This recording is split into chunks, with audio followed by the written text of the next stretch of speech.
Siempre hay espacio para un buen café en la mañana. Este programa llega a ustedes gracias al Banco de Venezuela, porque el mayor valor eres tú.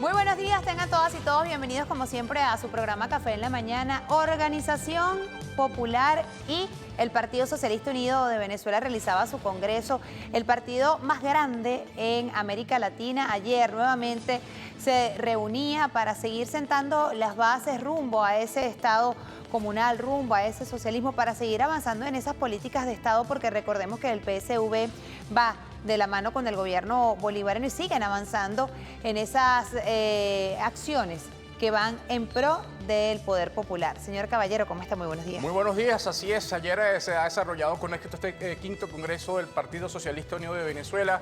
Muchísimas propuestas ahí, van a ver algunas de las imágenes y vamos a desarrollar aspectos importantes, orientaciones que ha dado el jefe de Estado y sobre todo dónde se ha ratificado este espíritu y esta preparación, esta decisión que tiene el pueblo venezolano y por supuesto el partido más importante con mayor fuerza que aglutina en este momento el PSUV para defender la patria, la soberanía nacional. Así es, vamos de inmediato a pasar revista a lo que fue el resumen, como estamos acostumbrados ya por parte del jefe de Estado venezolano, de esta actividad que se extendió hasta bien entrada la noche. De hecho, él decía, miren, me recuerda a las actividades que hacía el comandante Chávez, decía el día de ayer el presidente Nicolás Maduro. Mira, leemos para ustedes. Más de 3.000 líderes, lideresas, delegados y delegadas que asistieron a la plenaria extraordinaria del quinto Congreso del PSUV y cuarto de la JPSUV, que se convirtió en un espacio especial para macerar en el análisis la capacidad política, la interpretación de la realidad del mundo y la concreción de las propuestas. Ha dicho el jefe de Estado, debemos cultivar la capacidad de crear, de producir, de interpretar la realidad mundial. Asimismo, debemos esforzarnos en la dinámica social de escucharnos, incluso por encima del teléfono. Afianzados en la conciencia colectiva que poseemos, es un deber avanzar en esta fase de construcción de nuestras repúblicas libres en toda la América. Igualmente ha dicho el jefe de Estado, somos un poderoso movimiento popular, unido y armado, que defiende las ideas más justas de paz y desarrollo. Nuestro proyecto es el socialismo renovado y actualizado por el pueblo de a pie. Igualmente dijo, propongo la creación de los comités bolivarianos de base integral para impulsar los valores y principios revolucionarios. Segunda propuesta, daremos un impulso especial en las 47.000 comunidades con la creación del Comando de Comunidades Bolivarianas Integrales, CCBI, el cual tendrá 3 tareas fundamentales: agregación, integración y preparación. Ha dicho el jefe de Estado, te pido, querido miembro del PSUV y de la JPSUV, un extra, una entrega mayor. Nuestra dedicación debe ser un apostolado por la existencia de la República. Esa es nuestra marca, nuestra arma secreta, el fuego sagrado que ellos no pueden entender, ha dicho el jefe de Estado, y hay muchísimos elementos, sobre todo estas orientaciones e instrucciones que ha dado a la militancia. Así es, miren, ahí está acompañado con esas imágenes tan bonitas, ¿no?, que vemos, y se ve allí la unión tan importante que debe prevalecer hoy por hoy. Fíjense, el jefe de Estado el día de ayer hablaba, señor Caballero, de temas interesantes y nuevamente, evidentemente, se pone en la palestra lo que tiene que ver con esta amenaza que seguimos siendo objeto todas y todos los venezolanos por parte del imperio norteamericano. En realidad ha sido una amenaza que lleva 26 años desde la llegada de la Revolución Bolivariana, solo que en estos últimos tiempos se ha afianzado más porque se ha pasado de una amenaza en cuanto al tema económico, en cuanto a las medidas coercitivas, a una amenaza bélica que está allí en el Mar Caribe. En este sentido, el jefe de Estado venezolano ayer también hablaba en relación a eso y vamos a ver cómo lo ha plasmado el portal de la Casa Venezolana de Televisión, quien destaca lo siguiente, allí lo ven en pantalla. Dice así la nota: Venezuela rechaza hegemonía imperial y reafirma su derecho a la autodeterminación. El presidente de la República, Nicolás Maduro, reiteró su firme postura frente a las amenazas imperiales y reafirma el rumbo de la revolución bolivariana como garante de la paz y de la independencia. Expresó que, y cito, mente sensata hoy en imperialismo no hay, al destacar que todas las acciones emprendidas por la revolución en favor de la patria han sido correctas y bien dirigidas. No obstante, dijo que aún falta mucho por hacer para garantizar que la patria sea un país de paz inexpugnable e intocable en su decoro, en su dignidad, en su territorio y en su derecho a la independencia, ha dicho el jefe de Estado, y recoge esta nota de la página de la Casa Venezolana de Televisión. Así es, y es que el presidente de la República habla, ¿no?, del papel que está jugando hoy por hoy la unión de los pueblos, y no solamente la unión que existe acá dentro de nuestro territorio, sino fuera de nuestras fronteras. En este sentido, el presidente de la República hablaba que si Venezuela fuera tocada, sería una sola voz de pueblo unido, toda América Latina y el Caribe. Así lo ha destacado el presidente de la República. Vamos a recordarlo de inmediato. Si Venezuela fuera tocada, ¿qué creen ellos? ¿Que el pueblo se va a dejar humillar? Si Venezuela fuera tocada, sería una sola voz de pueblo unido, toda la América Latina y el Caribe, todos los latinoamericanos y caribeños, en una sola voz de resistencia popular y prolongada.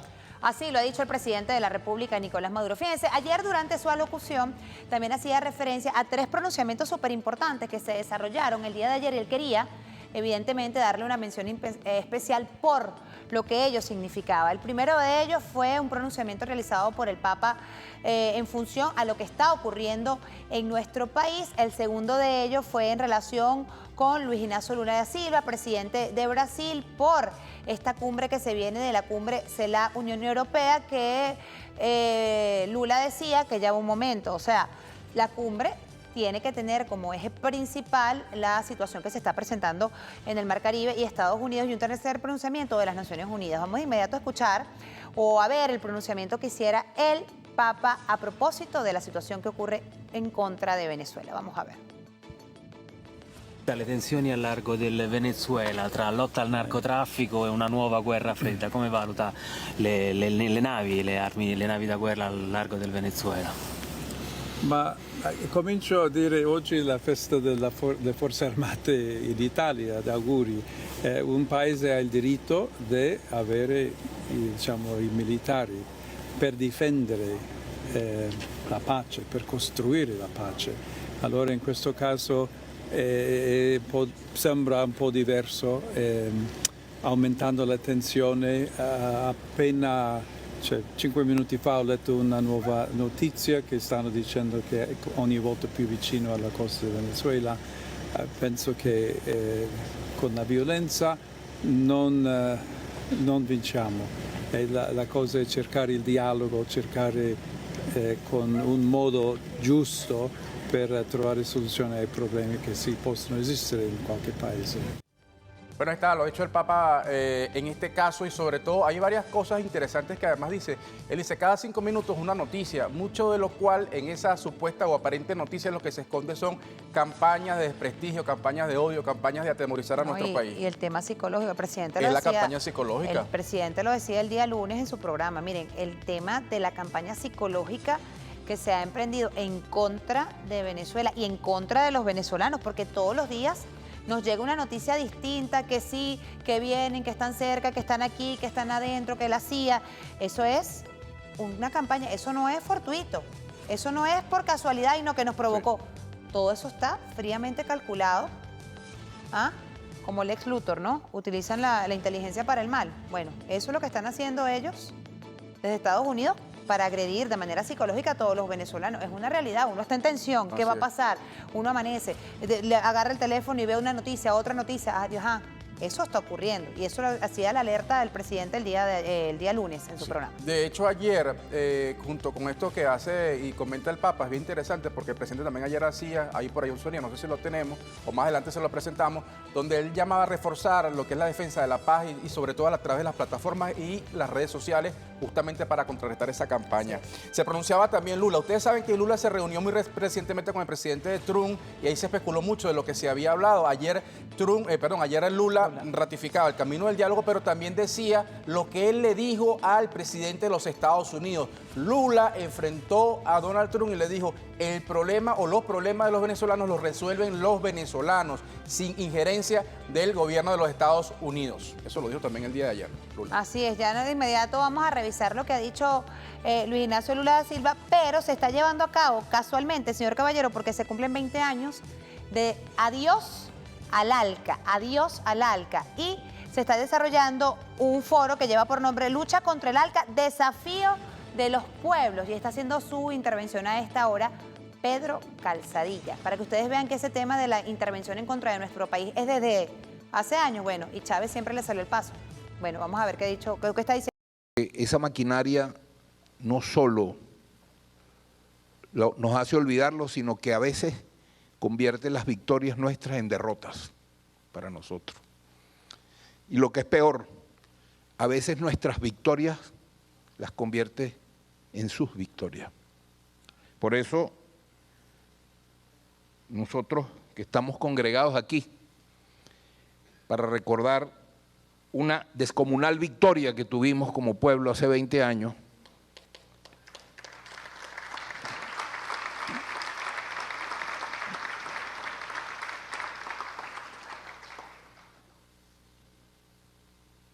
en este momento de nuestra patria, congregarnos significa muchísimo, extraer las victorias de ese acontecimiento para que nos ilumine hoy, para que oriente hoy, entendiendo que no fue algo que pasó, sino que sigue y la lucha continúa y es un proceso en pleno desarrollo.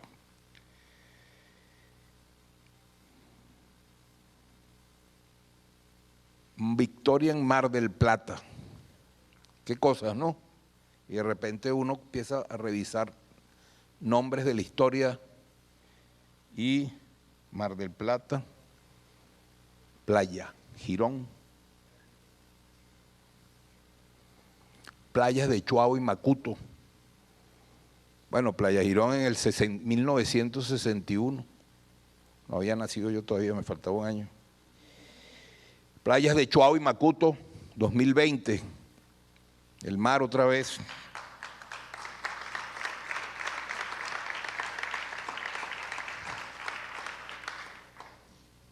República Dominicana en el 2025, no sé, está para discutirse, ¿no?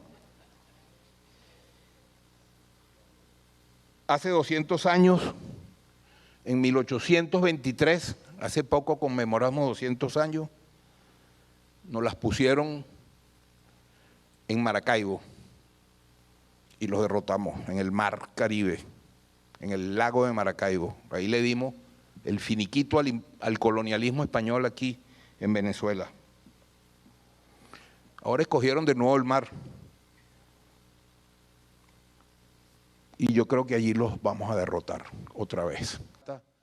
Bueno, ahí está lo que se desarrolla esta actividad en el marco, ustedes recordarán, de la derrota al ALCA. Pedro Calzadilla está interviniendo y es importante, ¿no? En este contexto de esta geopolítica, ustedes saben que recientemente se acaba de suspender por desacuerdos internos dentro de esta cumbre de las Américas en la exclusión de Venezuela, Cuba y Nicaragua. Hay que estar pendientes, vamos a hacerle seguimiento a todo esto. Y nos habíamos quedado en el pronunciamiento de Lula, ya revisábamos el del Papa y el de Lula, que también les decía, se reunió con Trump y le dijo, mira, ya va, el tema de los venezolanos lo resuelven los venezolanos, sin injerencia y sin amenaza. Y hay una nota que recoge a propósito de esto y de la posición de Brasil, la página de la casa. El Instagram. De la casa. De la casa. Vamos a pasarle de revista, vamos a leer lo que dice aquí. El de Lula da Silva, el Luis Ignacio Lula da Silva, dice así. El presidente de Brasil, Luis Ignacio Lula da Silva, rechazó categóricamente una posible invasión militar de Estados Unidos a Venezuela y defiende diálogo y la diplomacia como las únicas vías para resolver la situación en el país suramericano. Dice allí, ahí está en pantalla, dice, no quiero que lleguemos a una invasión terrestre en Venezuela, declaró el mandatario durante una entrevista con agencias internacionales en Belén. En la misma intervención, Lula recordó el consejo que le dio a Donald Trump: los problemas políticos no se resuelven con armas, se resuelven con el diálogo. El jefe de Estado brasileño informó que la creciente presencia militar de Estados Unidos en el Caribe, que califica como una amenaza para la estabilidad regional, será un tema central en el debate de la próxima cuarta cumbre de la Comunidad de Estados Latinoamericanos y Caribeños de la Unión Europea, que se celebrará entre el 9 y 10 de noviembre en Santa Marta, Colombia. Y hay en este mismo contexto una publicación que hace nuestra Cancillería. Hay que decir que, por cierto, ayer hubo otro ataque, otro crimen de lesa humanidad, de esos que llama Estados Unidos ataque cinético. Ayer 2 personas fueron asesinadas, no hay ningún tipo de pruebas. Por cierto, ayer también la justicia colombiana desestimó los cargos o las acusaciones contra un colombiano que sobrevivió a uno de estos ataques terroristas del gobierno de Estados Unidos. Vamos a revisar la publicación que hace nuestro canciller Iván Gil, ¿sí? Sobre este tema y las denuncias que a nivel internacional se siguen desarrollando sobre estas acciones de Estados Unidos. Mientras vemos las imágenes, dice de la siguiente manera, fíjense, una vez más, expertos de la ONU instan al gobierno de Estados Unidos a poner fin a los bombardeos contra pequeñas embarcaciones en el Mar Caribe y el Pacífico Oriental. Advierten que estos ataques son ilegales y podrían construir crímenes internacionales en violación de la norma fundamental del derecho internacional, de derechos humanos y de las leyes marítimas internacionales. Bueno, ahí está la comunicación que ha emitido las Naciones Unidas en función de este tema. Bueno, eran imágenes que les presentábamos. Expertos de la ONU advierten que ataques de Estados Unidos en el Caribe podrían construir crímenes internacionales, y eso es un análisis que hace allí y que ha publicado las Naciones Unidas. Esas eran las 3 acciones, ¿no? O las 3 defensas que había hecho a favor de Venezuela el Papa, el presidente Luis Ignacio Lula da Silva y las Naciones Unidas. Pero es que son cosas, señor Caballero, que ya no se pueden esconder. O sea, ¿cómo tú dejas de lado estas acciones tan ilegales que se están llevando a cabo en el Mar Caribe por parte de Estados Unidos? Y ayer también hubo otro pronunciamiento que se nos queda por ahí, que es la Unión Europea, que pese a siempre tener lamentablemente posiciones contra el pueblo de Venezuela, ayer se han pronunciado y han dicho que no acompañarían a Donald Trump contra o en función de una aventura militar contra Venezuela. La Unión Europea ha fijado posición. A pesar de que, y hay que decirlo de manera reiterada, la Unión Europea ha tenido posiciones lamentables contra Venezuela, contra la independencia de nuestros países, la soberanía y la autodeterminación. Eso fue ayer la Unión Europea, también hay que comentarlo. Mire, quien también se ha pronunciado, bueno, se ha pronunciado, no, se sigue pronunciando en relación a todo esto que está ocurriendo, tiene que ver con el presidente de Colombia, Gustavo Petro, quien nuevamente reconoció la labor que lleva a cabo nuestro país en cuanto a lo que tiene que ver la lucha contra el narcotráfico. Vamos a darle lectura aquí al Instagram de Venezolana de Televisión. Dice así: el presidente de Colombia, Gustavo Petro, extendió un reconocimiento público a Venezuela por los recientes y contundentes operativos dirigidos a la destrucción de campamentos logísticos del narcotráfico. Esta felicitación expresada forma parte de una propuesta de cooperación binacional que el mandatario colombiano había formulado previamente al presidente de la República, Nicolás Maduro. Petro enfatizó la necesidad de coordinar esfuerzos militares conjuntos en la zona fronteriza al argumentar que la acción unificada es la vía más efectiva para desarticular las mafias en lugar de propiciar su dispersión. Finaliza diciendo esto: muy bien que la fuerza pública venezolana esté destruyendo campamentos del narcotráfico. Fue mi propuesta a Maduro y por eso se deben coordinar fuerzas para destruir las mafias en vez de dispersarlas, manifestó el jefe de Estado colombiano. Bueno, ahí está, se siguen estos pronunciamientos. Sin duda qué importante es que Venezuela cuenta con el apoyo justamente, ¿no?, del mundo entero, de los pueblos del mundo contra esta ofensiva y esta pretendida amenaza de manera recurrente que hace el gobierno de los Estados Unidos. Seguimos revisando ahora, vamos a hacerlo con una nota, ¿no?, una nota de prensa, un full, que tenemos sobre lo que han sido las fortalezas que tiene nuestro país, la República Bolivariana de Venezuela, en función de preservar y garantizar la paz. Y es que Venezuela posee una Fuerza Armada Nacional Bolivariana preparada, cohesionada y leal a sus principios venezolanos. También hay que destacar allí, ¿no?, las diversas alianzas que ha tenido Venezuela, la cual hace que nuestro país cuente con armas de alta tecnología. De la misma manera, el pueblo se suma a esta defensa, y es que hay más de 4 millones de milicianos sumados a lo que fue ese proceso de alistamiento, que el jefe de Estado venezolano hablaba de un total de 8 millones de personas. Bueno, y lo que tiene que ver también con la unión, la fusión cívico-militar policial. Mira, vamos a retornar, nos indica el equipo de producción, a esta actividad que tiene que ver con el ALCA. Se sigue desarrollando los desafíos que tiene la unión y lo que representó el ALCA, ¿no? Ustedes recordarán, vamos a conectarnos nuevamente. Y disfrutemos esta pieza.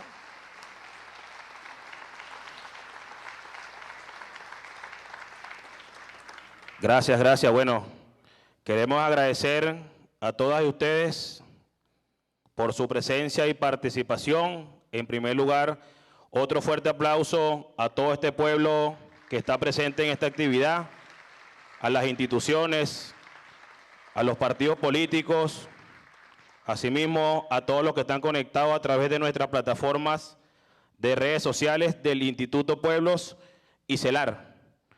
Queremos también saludar entonces la presencia de la camarada viceministra para América del Norte, Andrea Corado, a Mari Carmen López de la Vicepresidencia Social, al camarada Jason Guzmán de la Dirección Nacional del Partido Socialista Unido de Venezuela, al profesor Jorge Arriaza, rector de la Universidad Nacional de las Comunas y miembro del Instituto Pueblos, al profesor Pedro Calzadilla, presidente del CELAR, a la camarada Judith Valencia, ponente hoy en esta actividad, un fuerte aplauso, a Carlin Gradillos, ponente también, a Reinaldo Sosa, ponente también de esta actividad, al camarada Luis Berribestia, al profesor Hernán, y bueno, a todos ustedes otro fuerte aplauso. Espero que disfruten de esta clase magistral de nuestro comandante Hugo Chávez. ¡Viva Chávez!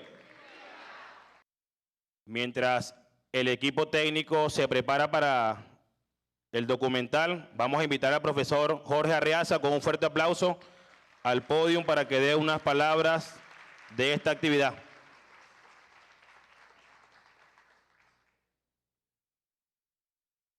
Buenos días. A 20 años de aquel evento, con todo el orgullo podemos decir en esta sala, Chávez vive. Y la patria sigue porque se dieron eventos como esa reunión en Mar del Plata, pero que eso no fue, como vamos a ver en el documental, no es que llegamos a la reunión y se pusieron unos presidentes y unos gobiernos de acuerdo y se terminó el ALCA. No, esto es un largo camino, que cuando ustedes lean el dossier, que yo le pedí a los compañeros del Instituto Pueblo ponerlo en la página de inmediato para que puedan disfrutarlo. Y aquí una de las cosas más interesantes que ustedes van a encontrar es la cronología. Mucho podemos leer sobre esos años. Siempre en los discursos comenzamos diciendo el ALCA, el área de libre comercio para las Américas se propuso en la cumbre de las Américas de Miami en 1994 por el presidente Bill Clinton de Estados Unidos. Pero eso no tiene sentido de manera aislada. Había una coyuntura, un contexto mundial, como nos llama hoy y siempre el maestro Simón Rodríguez. Si no tenemos claras las circunstancias, no podemos entender los procesos. Y si ignoramos las circunstancias y no entendemos el proceso, simplemente estamos fuera de toda conclusión lógica y de todo proceso racional para continuar en los caminos de la liberación. Pero 1994, ¿qué había pasado a finales de la década de los 80 y principios de la década de los 90? ¿Qué pasó allá en Europa? ¿Qué pasó con el mundo bipolar? ¿Qué pasó con lo que, si lo sintetizamos, decimos el muro de Berlín, el bloque socialista europeo? Allí hubo un punto de inflexión y se trataba de imponer entonces, saliendo de esa guerra, así como después de la Segunda Guerra Mundial se impusieron los vencedores que todavía los tenemos hoy en el Consejo de Seguridad de las Naciones Unidas con derecho a veto, dominando el sistema de Naciones Unidas. Después de la Guerra Fría entre el bloque socialista influenciado por la Unión Soviética y toda la comunidad occidental influenciada por el imperialismo norteamericano, el triunfador, el imperialismo, el capital, el sistema capitalista, trata de imponer una hegemonía con un poder que tenía. Ayer decía el presidente Nicolás Maduro que hoy están forzando una hegemonía con un poder que ya no tienen. Pero en principios de la década de los 90 salían airosos de una larga lucha de décadas y que los llevó hasta ese momento en el cual parecía fácil y salieron unos intelectuales a decir el fin de la historia. Ya el neoliberalismo se planteaba como el sistema, la globalización de las economías liberales, la aldea global, el pensamiento único. Pero mientras eso ocurría y llegaba el primer Bush a la presidencia en los Estados Unidos, ustedes cuando vean la cronología van a tener de este lado la estrategia imperialista y de este otro lado la resistencia y alternativas. Y son, contamos 1, 2, 3, 4, 5 páginas que van explicando cómo, cual un fenómeno físico, a cada acción surgía una reacción. A cada acción del imperialismo surgía una reacción de los pueblos y en su momento de los gobiernos que se atrevieron a alzar la voz. Entonces creo que entender también el contexto pasa por algo que también decimos con mucha facilidad quienes estudiamos la materia. Decimos, se había impuesto el consenso de Washington. El neoliberalismo, el consenso de Washington. Yo estuve buscando las 10, recordándolas.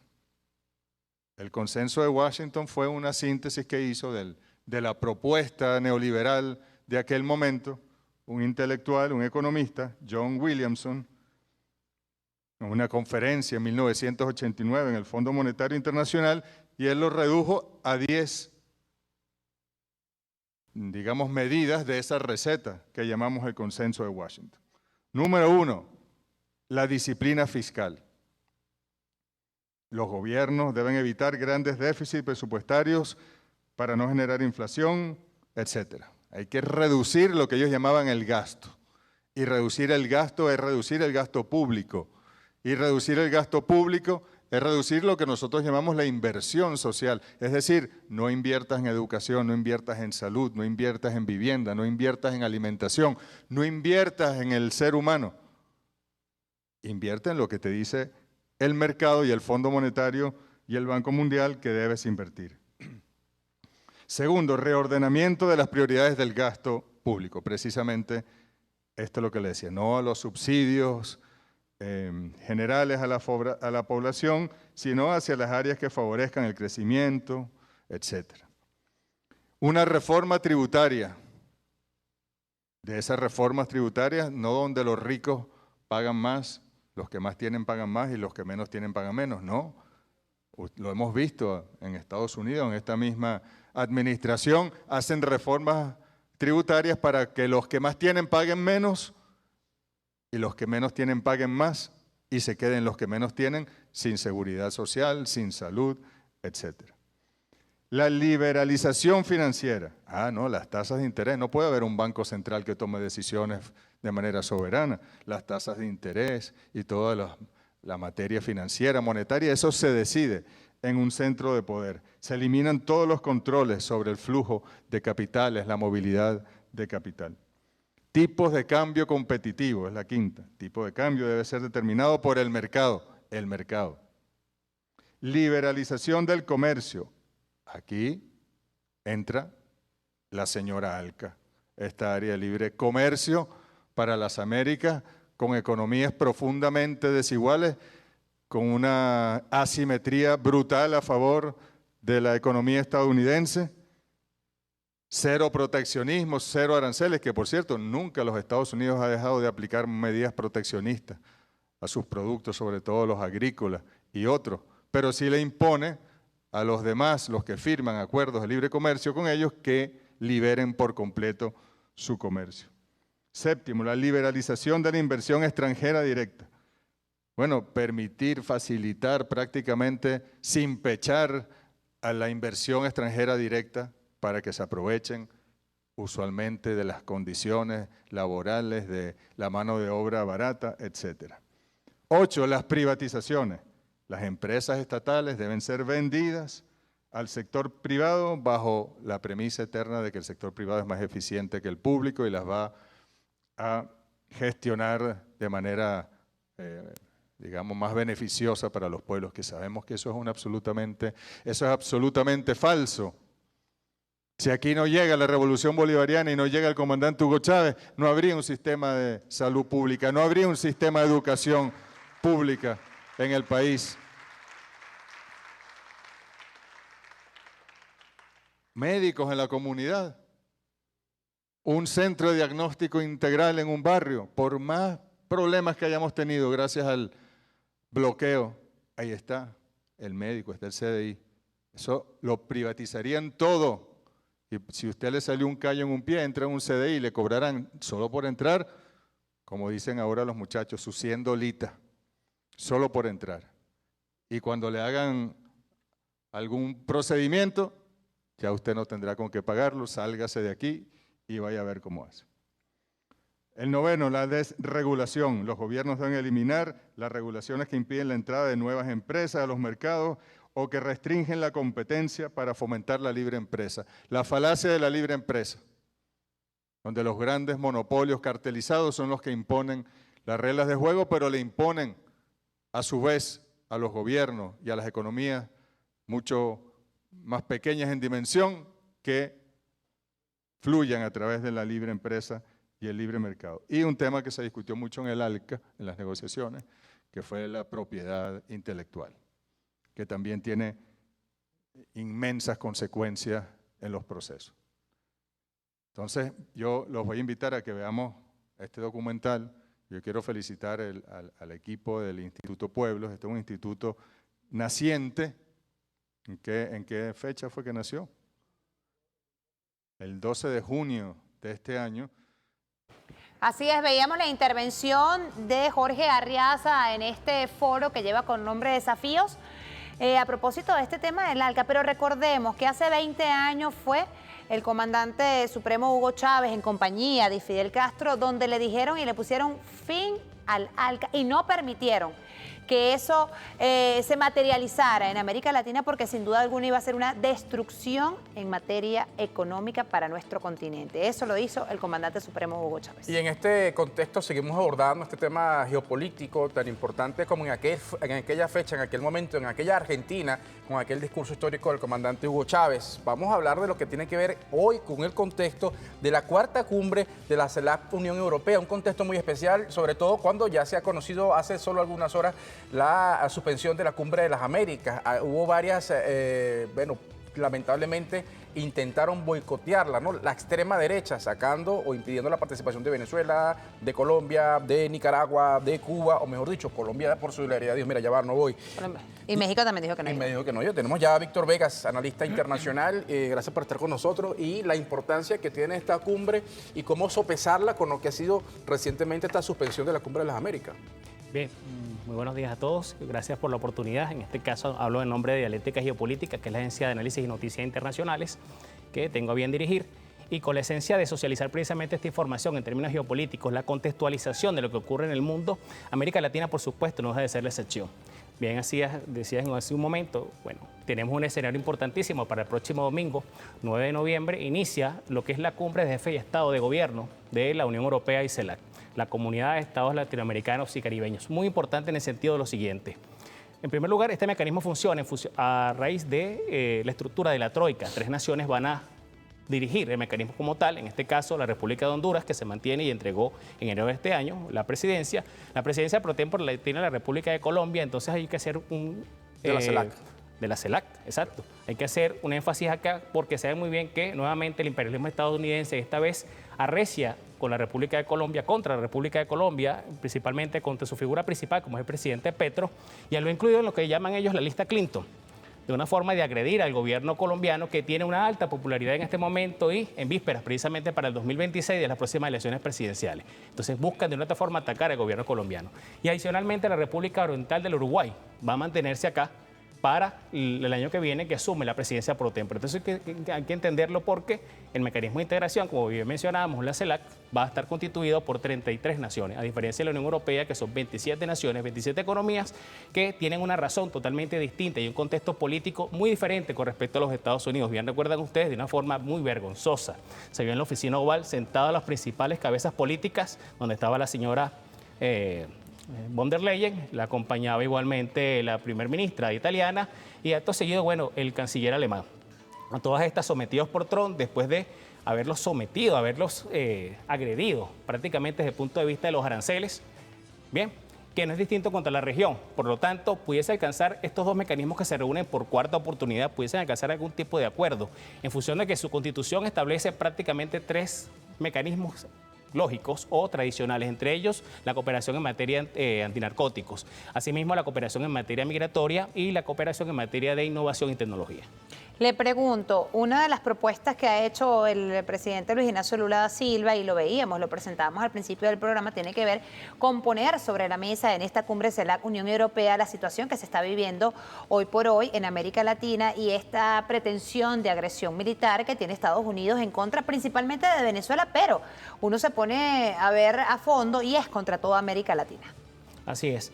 Es importante que el presidente Luis Ignacio Lula da Silva, que también ha manifestado su intención de buscar la reelección el próximo año, les mencionaba hace un momento, el escenario electoral para finales del 25 y inicios del 26, transcurso de todo el año 26 es importantísimo. Por lo tanto, entonces el presidente Lula toma la batuta luego de la reunión con el presidente de los Estados Unidos y siente un importante precedente en el sentido de que también está hablando de la postura bridge. Eso es interesantísimo reconocerlo porque cuando nos toca o nos corresponde hablar de mecanismos de integración que van a confluir en cumbres que se van a desarrollar, siempre es importante también reconocer a qué otros mecanismos de integración se van a mantener ellos o los cuales forman parte. En el caso de la Unión Europea, bien sabemos que forman parte en su mayoría de la OTAN. En el caso de la CELAC, lamentablemente, bueno, no tiene el peso específico hoy día, lo que es la UNASUR, interesantísimo, un espacio que también había fundado el comandante Chávez, pero al mismo tiempo la CELAC reúne en su mayoría, por lo menos importantes economías como Brasil, para efectos del BRICS, que como mecanismo de integración vanguardia, bueno, ¿cuál es la postura entonces? Lula está hablando desde qué mecanismo, bueno, desde el peso específico que tiene la economía brasileña para toda América Latina en particular, pero también está hablando como miembro fundador del BRICS. Y exigir, por supuesto, que no hay razón de hacer esta cumbre en términos, como bien mencionaba, en Santa Marta, si el tema migratorio no es válido, si no es, se pone sobre la mesa, y aquí se discute las razones en función a la postura. ¿Qué pasa? Aquí vamos a ver de alguna otra forma las posturas de diferentes países en el sentido de lo siguiente. Los líderes políticos estarían buscando una confirmación sólida de su posición en víspera de próximos procesos electorales. Fíjense, caso Ecuador, que acabamos de ver en Bolivia la semana pasada. No menos importante en Bolivia este próximo sábado, 8 de noviembre, es la toma de posesión de Rodrigo Paz Pereira. Eso es importante. Entonces van a hacer presencia en este caso. Si no va Marco Rubio a Bolivia, seguramente va la señora Christine Noe, secretaria de Seguridad Nacional de los Estados Unidos. Entonces ya hay una posición ahí con respecto a Bolivia. Acto seguido, bueno, ya Ecuador. Fue Marco Rubio. Exacto. El Ecuador tiene un referéndum la próxima semana. El 16 de noviembre, domingo, tiene un referéndum impulsado por Noboa donde van a modificar la Constitución para permitir la presencia de bases militares nuevamente en Estados Unidos, en territorio ecuatoriano me refiero. Y Perú no es distinto, Perú también enfrenta escenarios electorales el próximo año y por lo tanto, fíjense lo que acaba de hacer, acaban de romper relaciones con México porque le dieron asilo precisamente a un funcionario, a una funcionaria del gobierno de Pedro Castillo que se encuentra secuestrado. Porque cometieron el error de darle... Y nadie mete la mano ahí. No le dieron la posibilidad de defenderse y cuando se la dieron a través de, incluso lo televisaron por las plataformas, Pedro Castillo tenía una posición sólida y pudo demostrar de que no había razones de su destitución. Así es. ¿Qué quiere decir esto? Es que entonces está secuestrado el presidente peruano. Entonces, de cara, por eso les mencionaba, los procesos electorales que van a ser cruciales. Si 2025 fue complicado en términos electorales y políticos en el mundo, 2026 no va a ser la excepción. Profe, vamos a hacer una pausa. Por cierto que a Yanine Áñez creo que le dieron, va a salir en libertad en Bolivia, ¿no? Exacto. Y lo hizo un supuesto gobierno de una dictadura, esta como la que quieren añadir a Arce. Ahora, le pregunto lo siguiente, y con eso vamos a hacer una pausa, y es que mucha gente se pregunta, usted ha dicho, el tema de la migración debe ser crucial dentro de esta cumbre CELAC. Así es. Pero ahora nos queremos retrotraernos al tema de lo que está pasando en el Caribe. Le pregunto, ¿usted cree que va a ser un tema central también que domine el debate dentro de esta cumbre que se va a realizar, por cierto, en Colombia, país también agredido por esta acción de Estados Unidos? Eso va a ser un tema y eso también podría ser un pronunciamiento importante en el debate allí. Eso nos lo va a contestar a la vuelta. pausa con el profesor Pedro, se me va el nombre. Víctor Vegas. Víctor Vegas. Ya venimos, Gracias. profesor e investigador. Venimos. Las luces se encienden, la música suena y el Banco de Venezuela te premia con Paga y Pégala. Tus regalos te pueden salir gratis pagando con Pago Móvil BDB Comercios, Biopago o tu tarjeta BDB de puntos de venta. Esta Navidad gana mientras disfrutas y compartes más momentos con los tuyos, porque con el BDB la Navidad es para todos. Banco de Venezuela, el mayor valor eres tú.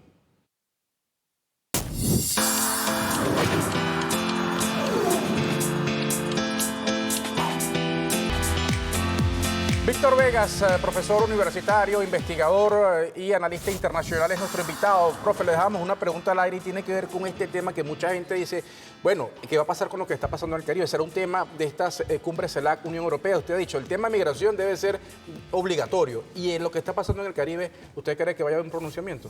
Por supuesto, tiene que mantenerse una postura sólida de las naciones suramericanas, particularmente suramericanas y caribeñas. ¿A qué me refiero con esto? No fue distinto atacar embarcaciones en territorio, en aguas colombianas, igualmente en aguas venezolanas, y muy distinto incluso, nada aislado, las aguas trinitarias, donde vergonzosamente el gobierno trinitario también ha guardado silencio, pese a que hay manifestaciones internas. Incluso ellos tuvieron que llamar una alerta en términos de seguridad en la ciudad, en Puerto Príncipe, por el acercamiento de manifestaciones a la embajada estadounidense en esa ciudad. Precisamente el pueblo en rechazo.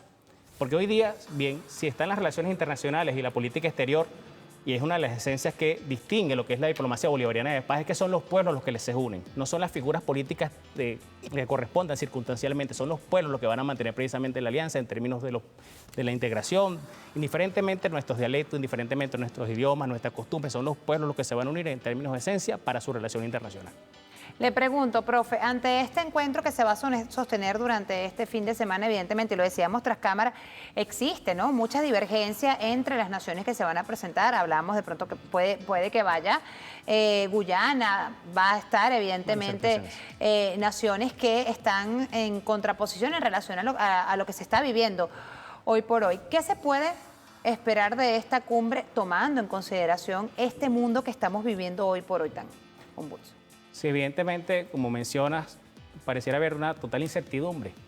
¿Qué sucede? Si los países que van a conformar o van a asistir a la cumbre de jefes de Estado y de gobierno en Santa Marta en los próximos días, pues ahí vamos a ver efectivamente su posición sólida en el hecho de, indiferentemente de lo que Estados Unidos pueda pensar, donde cabe incluso destacar que en este momento, a razón de horas, el presidente de Estados Unidos está esperando que su Corte Suprema ratifique o no su medida de ser legal o no serlo con respecto a la política arancelaria. Eso es importantísimo. Entonces, adicionalmente a esto, habrá presiones desde los Estados Unidos sobre la Unión Europea para que no logren ningún tipo de acuerdo con respecto a la región. Y viceversa. Y viceversa me refiero desde la región latinoamericana hacia Europa, en el sentido de que, bien mencionábamos, los procesos electorales que están en puerta. Ecuador para la semana próxima, la toma de posesión del señor Rodrigo Paz Pereira el próximo sábado. Y no es distinto para Colombia, que tiene primera y segunda vuelta en el primer semestre, y Brasil tiene elecciones presidenciales para octubre del 26. Entonces, en ese contexto, ¿qué sucedería? Caso también importantísimo, se lo mencionaba hace un momento. Cuando entendemos los mecanismos de integración y su dinámica, hay que entender a qué otros mecanismos también están inmersos en ellos. En este caso, les decía hace un momento, Brasil para efectos del BRICS, pero Colombia ha manifestado su intención también de formar parte del BRICS, Así es. que es presidencia pro tempore de la CELAC. Al mismo tiempo, México pudiera también formar parte del BRICS. ¿Ante de qué? Bueno, ante la arremetida del gobierno estadounidense. Y hay un dato importantísimo, que a partir de mayo pasado se crea lo que es la Organización Internacional de Mediación, que tiene sede en Hong Kong, que es un mecanismo que precisamente en primer lugar respeta la soberanía en términos de arbitraje y en términos de negociación internacional, considerando los pueblos, considerando lo que es la autodeterminación de ellos, y es un espacio donde precisamente esa vanguardia en términos comerciales, en términos políticos, como representa el BRICS y el BRICS Plus en particular, bueno, otras naciones suramericanas pudieran tomar postura y formar parte. Lamentablemente el pueblo argentino, en el gobierno de turno en este momento, bueno, desistió de la invitación nada más y nada menos de la aceptación. ¿Por qué menciono esto? Porque Venezuela evidentemente es potencial para formar parte de manera formal del BRICS, pero ya sabemos qué significó la participación de Brasil el año pasado. Que ya lo habrá reflexionado. La política brasileña, lo mencionaba yo en otro espacio, en los análisis, incluso en las aulas de clase, la política brasileña tendrá que que revisarse su dinámica en términos de Venezuela, incluso en la relación histórica. Seguramente sí.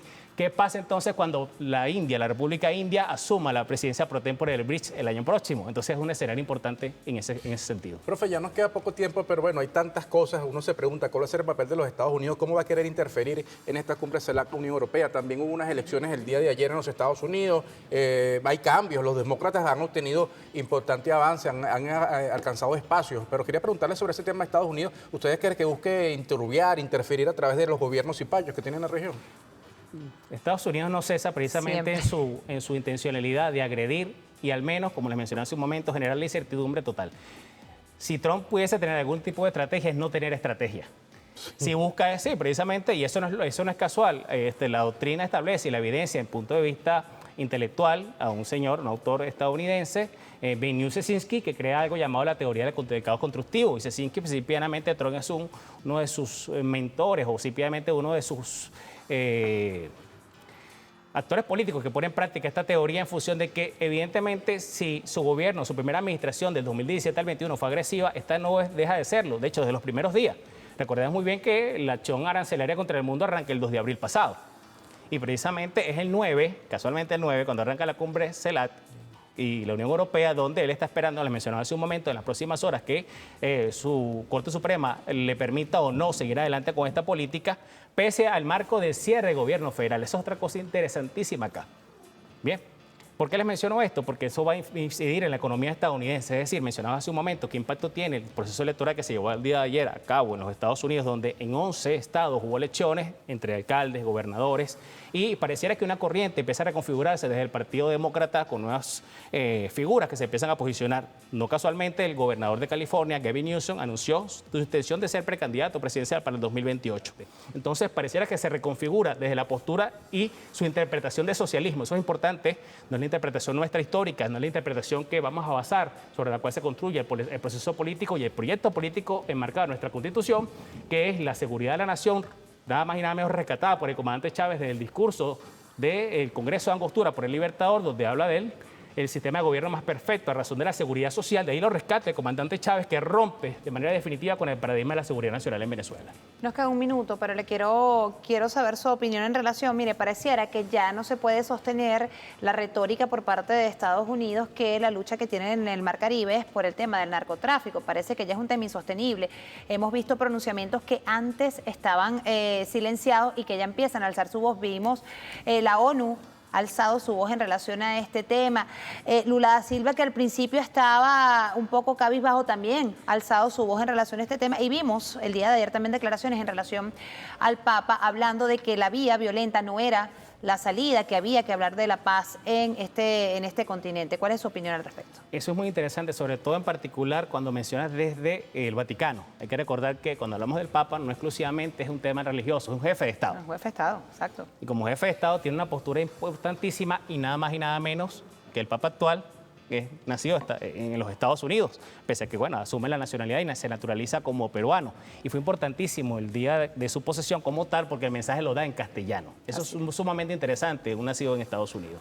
Pues bien, diferentes voces se han levantado con respecto a lo que pareciera, de una otra forma, la medida más agresiva, les mencionábamos históricamente, de la administración estadounidense, tal vez para demostrar fuerza, no lo sabemos. Seguramente Trump busca de esa forma, entre la incertidumbre arancelaria y la arremetida violenta, vergonzosa e ilegal sobre el Mar Caribe, la consideración de que lo que hasta hace unas horas se mencionaba que aparentemente después de los 60 días se vencía el plazo que tenía para hacer estas operaciones. La interpretación es la siguiente: en aguas estadounidenses o en aguas del Caribe, pues no son aguas estadounidenses. Pero hay que recordar que bien que Estados Unidos no reconoce la Convención del Mar, y al no reconocer la Convención del Mar, ellos aplican un principio que se llama la libertad de los mares, por lo tanto ellos pueden atacar de esta forma. Ese es el principio y la lógica estadounidense, totalmente ilegal por supuesto, pero eso es lo que yace en este caso.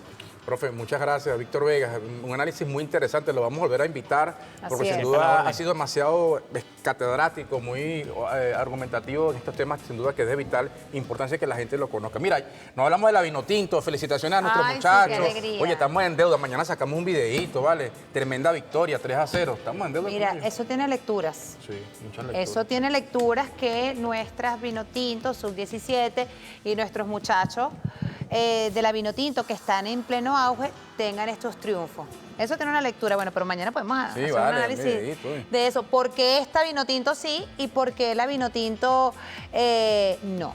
La Vinotinto, ¿cómo se llama? El equipo, nuestra Vinotinto mayor. Bueno, mira, 11:55 nos vamos. Gracias por habernos acompañado, siempre con una sonrisa, cobra bien. Le va bien, será hasta mañana. Pasen todos una feliz tarde. Se viene la emisión meridiana de la noticia. Chao. Café en la Mañana fue presentado por el Banco de Venezuela, donde el mayor valor eres tú.